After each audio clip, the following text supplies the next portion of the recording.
Hi Warriors, this is Jaylyn, my legal warrior, and today's segment is going to be about parents that make negative statements to their children or in the presence of their children with earshot distance.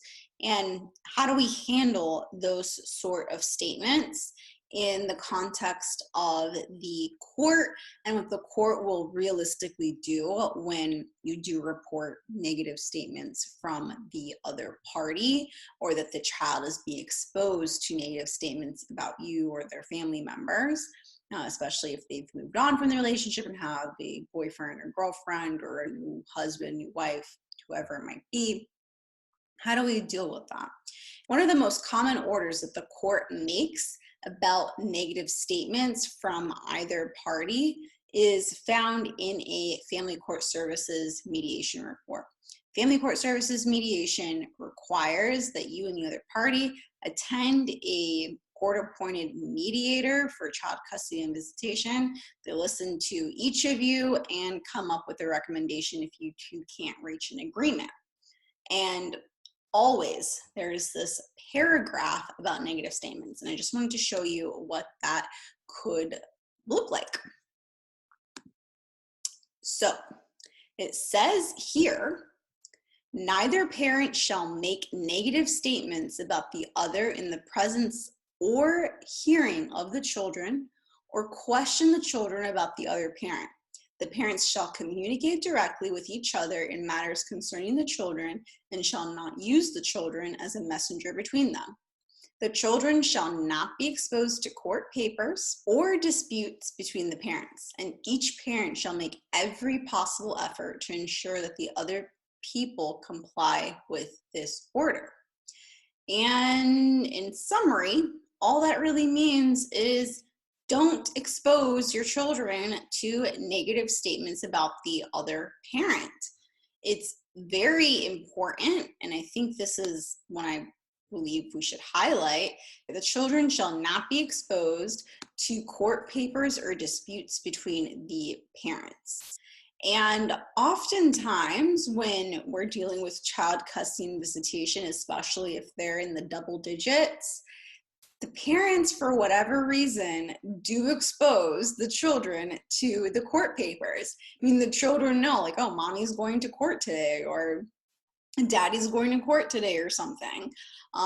When they know that sort of information, that doesn't help your kids with child custody and visitation, at all. I think if anything, it stresses them out. Hopefully your kids have some really good therapist to help them navigate through your divorce or custody and visitation dispute, because when you're exposing them to the process of the court, and really no child should have to be involved in that unless it is absolutely necessary, like this is a last resort essentially, then the better, right? I mean, we don't want kids to be in and out of the courthouse. Nobody wants that for their child. They want to, protect them and shield them from that as much as possible, and not have them involved in it as much as possible, right?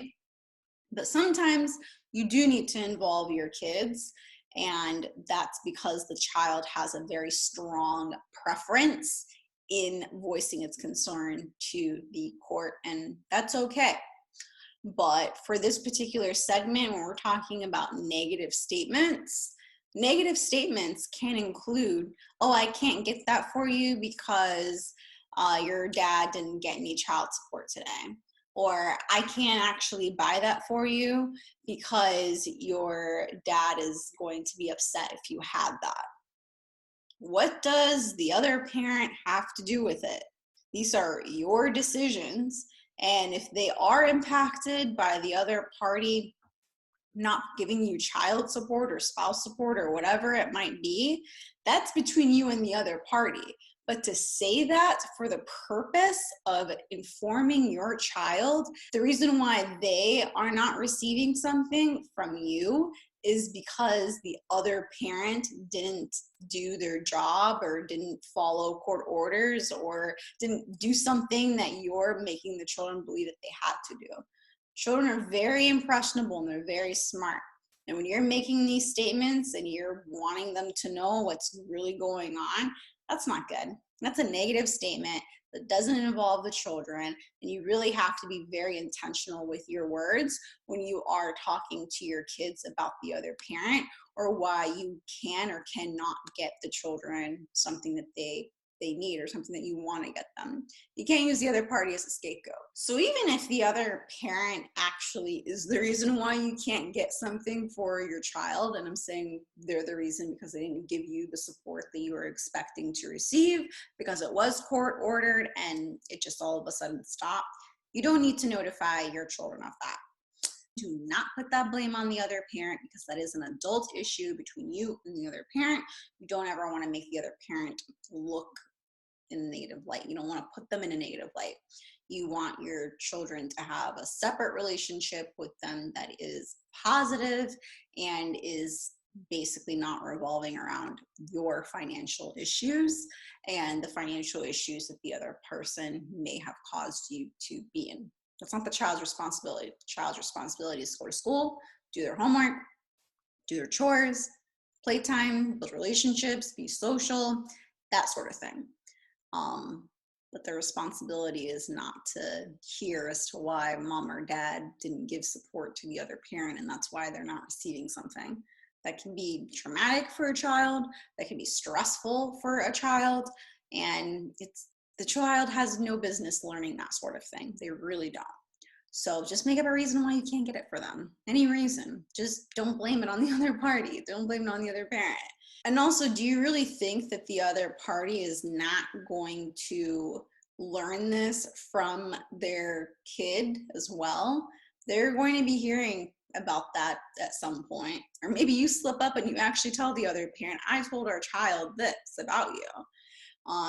And when they hear it from the other party, or from you or from your child, they're going to tell the judge, especially if it's in writing. They're going to show it to the judge. And how do you think your judge is going to react when reading those statements? They're going to admonish you at least and tell you that you should not be making those statements.